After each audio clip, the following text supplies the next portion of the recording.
Morning students. देखिए, second paper में दो चैप्टर्स रह गए थे। एक ऑर्गेनिक कंपाउंड कंटेनिंग नाइट्रोजन और बायोमोलिक्यूल्स।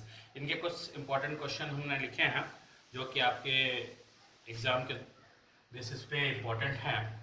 उनको ज़रा देख लेते हैं। सबसे पहला डायजोटेशन रिएक्शन, इस पे शॉर्ट नोट भी पूछता है और इस पर रिएक्शन भी पूछी आती है कि NaNO2 प्लस HCl के साथ में एनालिन की रिएक्शन या एथिलामीन की रिएक्शन, तो N2Cl डाइजो ग्रुप बनता है, तो इसलिए डायजोटेशन पे शॉर्ट नोट भी पूछता है।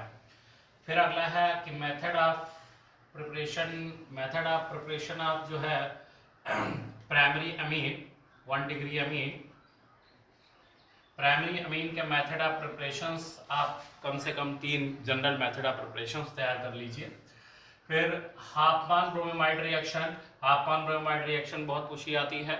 ये बाइनियम रिएक्शन में भी पूछी आती है, या एक से हम दे देगा कि अमाइड ग्रुप कन्वर्ट हो जाता है अमीनो ग्रुप में, वो रिएक्शन कौन सी रिएक्शन कहलाती है, इस तरीके से भी पूछता है, तो आप उसको लिख सकते हैं। ठीक है।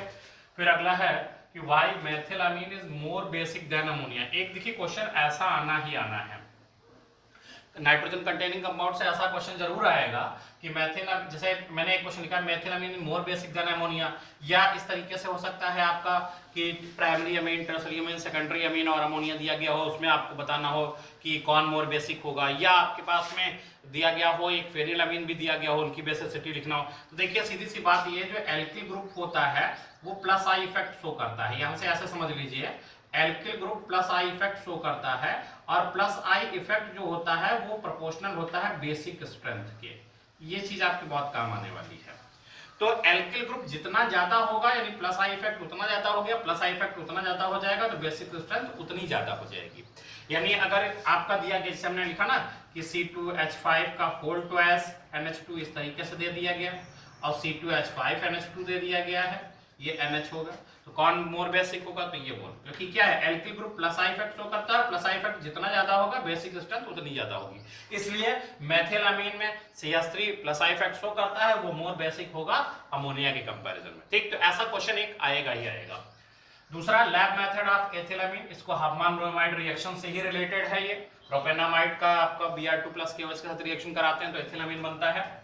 दूसरा, right the chemical reaction of aniline, aniline की केमिकल रिएक्शन, स्पेशली नाइट्रेशन, इसका कि डायरेक्ट नाइट्रेशन नहीं होता है, तो नाइट्रेशन बहुत ज्यादा इंपॉर्टेंट है। बाकी इसकी केमिकल रिएक्शन एनिलीन की आप देख लीजिए, नाइट्रेशन, सल्फोनेशन और हैलोजिनेशन भी।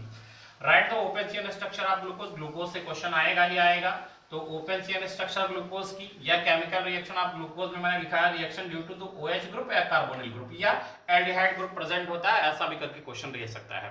तो इसमें आप PCl5 से रिएक्शन करा सकते हैं, एसिटिक एनहाइड्राइड से रिएक्शन करा सकते हैं OH ग्रुप की प्रेजेंट दिखाने में, और कार्बोनिल ग्रुप में या एल्डिहाइड ग्रुप में दिखाने के लिए हाइड्रोक्सिलामीन यानी NH2OH से रिएक्शन करा सकते हो। ग्लूकोसोजोन, ये इंपॉर्टेंट है, ग्लूकोसाजान, फेनिल हाइड्रोक्सिलामीन की आप जानते हैं कि 3 मॉलिक्यूल्स लेकर के ग्लूकोज की रिएक्शन कराते हैं तो ग्लूकोसाजोन बनता है। ऑक्सीडेशन 3 तरीके से होता है, Br2 के द्वारा, कंसंट्रेट HNO3 के द्वारा, ग्लूकानिक एसिड और ग्लूकारिक एसिड दोनों देता है। इसके ऑक्सीडेशन को अलग अलग तरीके से तैयार कर लीजिए। फिर difference between the DNA and RNA, यहाँ से एक क्वेश्चन आता ही रहा है, लास्ट ईयर RNA से रिलेटेड क्वेश्चन था, DNA से भी आ सकता है या डिफरेंस पूछा जा सकता है, तो इसको आप देख लीजिए, प्रिपेयर कर लीजिए डिफरेंसेस के, क्योंकि न्यूक्लिक एसिड्स 4 होते हैं, इनमें जो है यूरेसिल पाया था, इसमें थायमिन पाया था, वही एक कॉमन नहीं है, बाकी 3 कॉमन होते हैं। फिर एक क्वेश्चन ज्विटर आयन, बहुत मोस्ट इंपॉर्टेंट ज्विटर आयन है, पूछा जा सकता है कि ज्विटर आयन क्या होता है, अमीनो एसिड